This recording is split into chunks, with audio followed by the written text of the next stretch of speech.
5 fevral kuni qanday ob-havo bo'ladi? Assalomu alaykum, kanalga yangi bo'lsangiz obuna bo'ling. O'zgidromet 5 fevral payshanba kuni qanday ob-havo kutilishini ma'lum qildi. Unga ko'ra Qoraqalpog'iston Respublikasida havo o'zgaruvchan bo'ladi. Ba'zi joylarda yomg'ir va qor yog'adi, tuman tushishi mumkin. Harorat kechasi va kunduz 3-2 daraja iliq. Ustiyurtda kechasi va kunduzi 0,5 daraja iliq bo'ladi. Xorazm viloyatida havo o'zgaruvchan bo'ladi. Ba'zi joylarda yomg'ir va qor yog'adi, tuman tushishi mumkin. Harorat kechasi va kunduz 0,5 daraja iliq bo'ladi. Buxoro va Navoiy viloyatlarida havo o'zgaruvchan bo'ladi. Ba'zi joylarda yomg'ir yog'adi, tuman tushishi mumkin.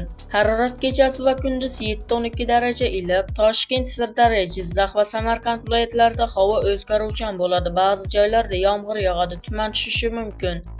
Harorat kechasi 6-11 daraja iliq, kunduzi 13-18 daraja iliq bo'ladi.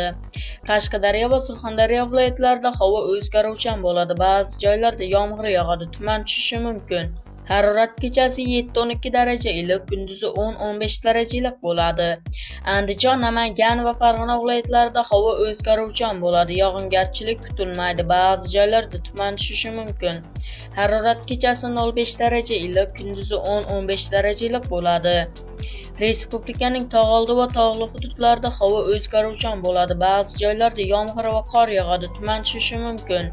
Harorat kechasi 3-2 daraja iliq, kunduzi 3-8 daraja iliq bo'ladi.